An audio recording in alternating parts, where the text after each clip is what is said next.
Hey guys, இது ஒரு குட்டி மினி விலாக் தான்.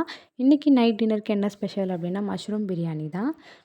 மஷ்ரூம் பிரியாணி யாருக்கெல்லாம் ரொம்ப பிடிக்கும் அப்படின்றத மறக்காமல் கமெண்ட்டில் சொல்லிவிடுங்க. எனக்கு ரொம்பவே பிடிக்கும். உங்களுக்கு மஷ்ரூம் பிரியாணி ரொம்ப பிடிக்கும் அப்படின்னா மறக்காமல் கமெண்ட்டில் ரெட் கலர் ஹார்ட்டின் கொடுங்க. இப்போ குக்கரில் வந்து 2 டேபிள் ஸ்பூன் எண்ணெய், பட்டை, லவங்கம், சாப் பண்ணி வச்சுருந்த வெங்காயம், 2 பச்சை மிளகா, ஒரு கைப்பிடி அளவுக்கு புதினா சேர்த்து அதை நல்லா வதக்கி எடுத்துக்கிட்டேன். தேவைன்னா உப்பு சேர்த்துக்கோங்க, வெங்காயம் நல்லா வதங்குறதுக்கு. அப்படி இல்லைன்னா அதை ஸ்கிப் பண்ணிக்கோங்க.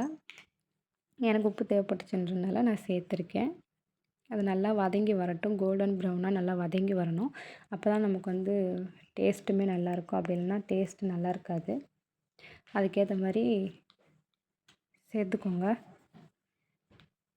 இஞ்சி பூண்டு பேஸ்ட் வந்து எனக்கு வந்து 1½ டேபிள் ஸ்பூன் அளவுக்கு நான் இஞ்சி பூண்டு பேஸ்ட்டு சேர்த்துருக்கேன். உங்களுக்கு தேவை அதிகமாக இருந்துச்சுன்னா வந்து 2 டேபிள் ஸ்பூன் சேர்த்துக்கோங்க. அப்படி இல்லைன்னா கம்மியாக கூட சேர்த்துக்கோங்க.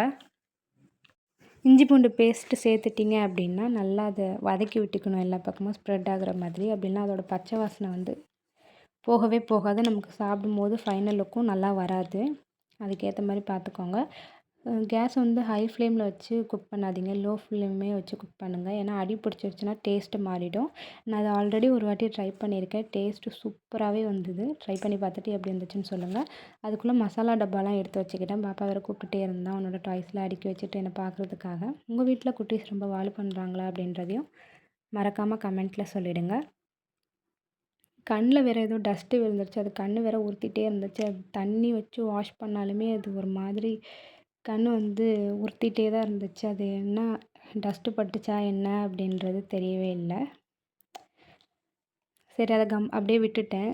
இது நல்லா நல்லா வதக்கி விட்டுக்கோங்க. நல்லா அதோடய பச்சை வாசனை போகிற அளவுக்கு நல்லா வதக்கி விட்டுக்கணும். இப்போ அதை நல்லா வதக்கிட்டதுக்கப்புறமா நம்ம வந்து தக்காளி சேர்த்துக்கலாம். தக்காளி சேர்த்து அதை நல்லா வதக்கி விட்டுக்கலாம். தக்காளி கொஞ்சம்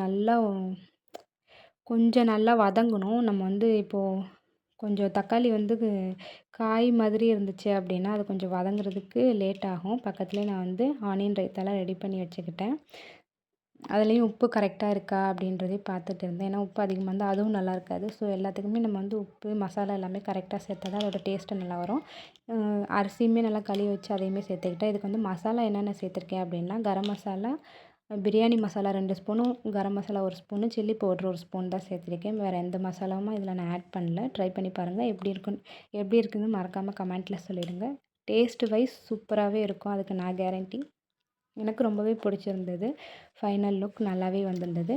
இது அரிசிலாம் சேர்த்துட்டதுக்கப்புறமா லாஸ்ட்டாக குக்கர் மூடும்போது நீங்கள் வந்து புதினா கூட நீங்கள் வந்து கட் பண்ணி கூட நல்லா கொஞ்சம் சின்னதாக கட் பண்ணி கூட நீங்கள் புதினா சேர்த்துக்கலாம். ஒரு சிலர் வந்து கேசரி பவுட்ரு, ஃபுட் கலர் கூட சேர்ப்பாங்க. உங்களுக்கு தேவைன்னா சேர்த்துக்கோங்க. அப்படி தேவைப்படலை அப்படி இல்லைன்னா ஸ்கிப் பண்ணிவிடுங்க. எனக்கு ரொம்பவே பிடிச்சிருந்தது. டேஸ்ட் வைஸ் நல்லா இருந்துச்சு. இப்போ வந்து நம்ம அரிசி சேர்த்துட்டு அதை நல்லா கீழேருந்து நல்லா கிளறி விடக்கூடாது. ஏன்னா வந்து அரிசி உடஞ்சிருச்சுன்னா நல்லா இருக்காது பாசுமதி ரைஸு.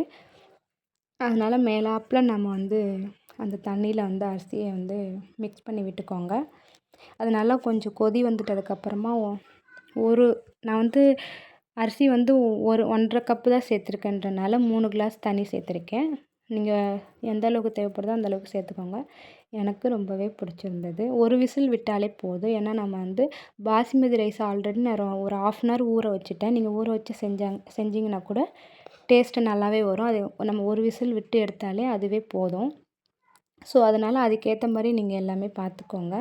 1 விசில் விட்டாலே போதும். நீங்கள் அரிசிக்கு ஏற்ற மாதிரி தான் நம்ம வந்து எல்லாமே அதிகமாக சேர்க்குறதும் கம்மியாக சேர்க்குறதுமே இருக்குது. ஸோ அதுக்கேற்ற மாதிரி நீங்கள் எல்லாமே பார்த்துக்கோங்க. என்னோடய வீடியோ புதுசாக யாராவது பார்க்குறீங்கன்னா மறக்காமல் சப்ஸ்கிரைப் பண்ணிக்கோங்க. பக்கத்தில் உள்ள பெல் ஐக்கானையும் டேப் பண்ணிக்கோங்க. அப்போ தான் நான் போடுற வீடியோ உங்களுக்கு நோட்டிஃபிகேஷனாக வரும். தொடர்ந்து உங்களோட லவ் அண்ட் சப்போர்ட் எனக்கு கொடுங்க. உங்களோட ஒரு ஒரு லைக்கும் ஒரு சப்ஸ்கிரைப் இருந்தால் எனக்கு அடுத்த வீடியோ போடுறதுக்கான மோட்டிவேஷன். ஸோ அதனால் எனக்கு தொடர்ந்து உங்களோட லவ் அண்ட் சப்போர்ட்டை எனக்கு கொடுத்துட்டே இருங்க. இனிமேல் கண்டினியூவாக வீடியோ வரும், மறக்காமல் பாருங்கள். நெக்ஸ்ட்டு என்ன வீடியோ அப்லோட் பண்ணலாம் அப்படின்றதையும் மறக்காமல் கமெண்ட்டில் சொல்லிவிடுங்க. Tata bye bye. See the next video.